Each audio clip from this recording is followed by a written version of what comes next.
All right, we're going to go now instead to Dale Kirby, the MHA for St. John's North. Good morning, sir. I wanted to call in and address some of the points that were made by Carol Chafe, the child and youth advocate. Yes. And I read the reports yesterday, and they're certainly heartbreaking to read, and I'm a father myself, but I don't think anyone needs to be a parent to recognize that in these three cases, children were, they needlessly suffered neglect and abuse.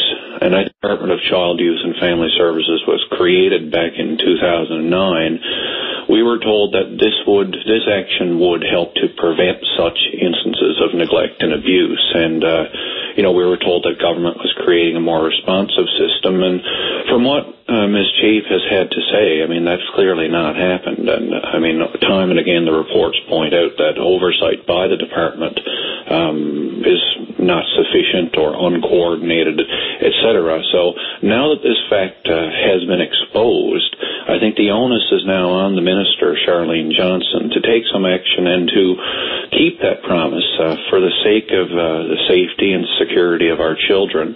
And the buck stops with her on that. So that has to be done. There's no question about that. Mm-hmm. The other thing that I'd like to point out is that staff in the Department of Child, Youth and Family Services are very much, I'd say, unlikely to be able to do more to prevent these instances of neglect and abuse with fewer resources. And the Premier has started a process of layoffs across government departments, and I would suggest to the Premier that it would be a very bad idea to try and balance the books on the backs of abused and neglected children in Newfoundland and Labrador. And I know that sounds a bit harsh, but up until this point, for example, they've shown no hesitation to cut programs and services for persons with disabilities.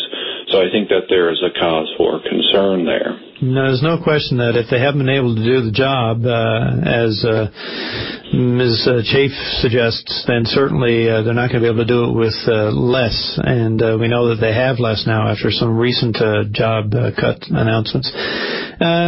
It's a big area. It's a tough job. There are so many, programs and things that need to be looked at and clearly offered and overseen in a more efficient and effective manner. It's difficult to know how they're going to be able to do it. It really is disappointing that we don't seem to have made much progress in recent years. We just heard that the minister is going to be on the program in the next couple of days. She's had a bit of a car accident apparently and is sort of not able to call in today. But in any event, it's a big issue, and we seem to be exacerbating situation with cuts in these areas. Sure, and I think really Ms. Chafe has really done yeoman service here in exposing this to the public, and I would encourage anyone out there who's interested in what's happening in this area and what's happening in the public sector when it comes to trying to take care and intervene. The inclination here is to try and lay blame, but if you read these reports, I think that's a bit like trying to hand out speeding tickets at the Indianapolis 500. There's more than enough blame to be spread out. I think in one of these reports, it's titled "Turning a Blind Eye," there were over 30 instances where neglect and abuse of those children was reported, and it took that long for something to be done. And as I said, this happened with the resources that we have had in the past. We certainly can't deal with these situations with fewer resources. Ultimately, the government needs to step up. The minister really needs to step up when she has recovered and back on her feet. I think she needs to give this a long, hard look and make sure, as I said, that the promises that they made back in 2009 when they created this new department are followed through on. Because in the end, it's neglected and abused vulnerable children who are suffering as a result of government's inaction on that file. Mm-hmm.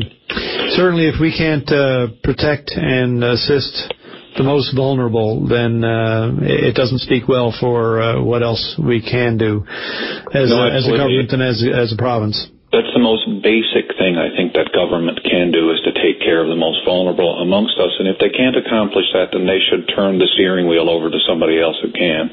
Okay, sir. Thanks very much for your call today. Yep, bye-bye. All the best.